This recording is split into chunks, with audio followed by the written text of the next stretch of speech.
Bonjour à tous. Cet outil, tout simplement parce que après la crise, les investisseurs vont avoir faim. Ils vont vouloir se jeter sur le premier bien qui correspond à leurs critères. Et pour ce faire, il va falloir réagir vite. Et pour réagir vite, il va falloir avoir les bons outils. Et avec les bons outils, vous allez pouvoir rafler la mise. Vous allez d'abord fixer votre budget par rapport à ce que vous recherchez. Donc vous allez visiter un bien, vous allez même voir juste un bien sur le bon coin et vous allez donc fixer sa configuration locative avec le nombre de chambres, le loyer que vous pouvez en tirer, tout ça grâce à une étude de marché que vous aurez soigneusement menée avant. Les coûts fixes de l'appartement en fonction de tout ce que vous voulez mettre dedans, les coûts proportionnels à la surface du loyer, ensuite vos paramètres d'emprunt que vous allez prendre plutôt de manière pessimiste pour ne pas avoir de mauvaises surprises, et un cash flow visé par chambre. Et ça va vous donner une grille budgétaire que vous pourrez transmettre à vos agents immobiliers pour qu'ils fassent une recherche facilement. Parce que les agents immobiliers n'aiment pas se prendre la tête avec les projections, pour eux, ce n'est pas leur domaine. Vous allez ensuite avoir une calculatrice pour les travaux qui va vous donner un montant, un total de travaux en fonction d'une surface de rénovation, d'une surface à rafraîchir. Vous allez avoir ensuite la case financement, qui est la plus importante, avec le prix FAI, le prix d'agence et le montant de travaux. S'il n'est pas renseigné et que vous cochez ici, c'est le montant de la calculatrice qui va être pris en compte pour le calcul. Et là, vous avez trois scénarios, moins 5, moins 10, moins 15. Vous mettez en réalité le pourcentage que vous voulez. Vous faites vous-même vos propres scénarios. En fonction de ce que le vendeur va accepter, vous allez renseigner ici les valeurs finales qui vont servir à calculer le vrai financement et à projeter la réalité dans la suite du document. Et vous avez à titre indicatif vos seuils de rentabilité et vos rendements. Une fois que vous avez déterminé un budget viable, vous allez pouvoir regarder avec le tableau d'amortissement quelle est votre stratégie d'emprunt. Est-ce que vous allez faire du différé partiel, du différé total?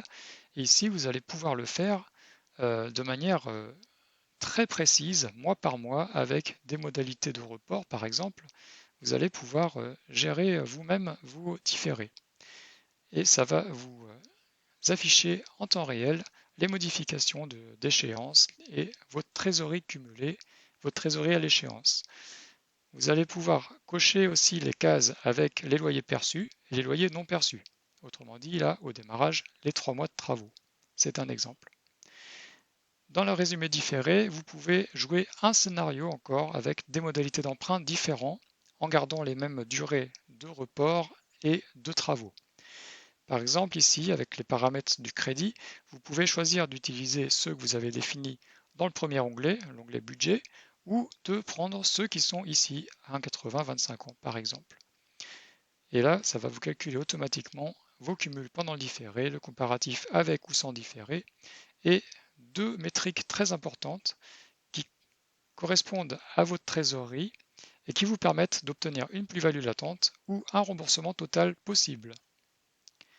Dans votre patrimoine, ça va vous servir à présenter ça au banquier avec ce que ça va vous apporter. Vous avez donc votre patrimoine avant projet, votre patrimoine après projet. Et ça va se répercuter dans un onglet de situation où vous allez avoir une situation avant et après avec tous les chiffres dont tous les banquiers raffolent, c'est-à-dire votre taux d'endettement non compensé, le taux d'endettement non compensé à 70% des loyers, le taux d'endettement compensé ou différentiel avec 70% des loyers existants et le taux différentiel à 70% des loyers existants et futurs. Voilà, donc on a les quatre typologies qui intéressent toutes les banques. Vous avez vos données personnelles pour l'impôt sur le revenu que vous allez entrer ici. Vous avez une calculatrice pour les amortissements qui se trouve sur l'onglet juste après qui va vous permettre de remplir ici vos amortissements existants si vous ne les connaissez pas. Normalement, vous les connaissez. Le paramétrage d'impôt sur le revenu avec les tranches en 2020, la doctrine fiscale 2020, le paramétrage URSSAF 2020, et là voilà la calculette de l'amortissement immobilier qui est indépendante de tout le reste, c'est vraiment une calculette. Tout cela va vous donner un prévisionnel fiscal et social pour 10 ans, les 10 ans à venir, de l'année que vous avez définie dans l'onglet juste avant, jusqu'à l'année N plus 10. Vous allez donc pouvoir voir que vous ne payez pas d'impôts pendant X années et après vous aurez une vue précise de combien d'impôts vous allez payer et surtout si vous allez passer LMP ou pas. Dans l'exemple donné, on reste LMNP et les imputations sont gardées. Voilà, je l'utilise tous les jours. Dès que j'ai une recherche, dès que j'ai une offre à faire, je ne passe pas à côté de cet outil car il me fait gagner un temps précieux. J'espère qu'il vous en fera gagner à vous-même. Merci.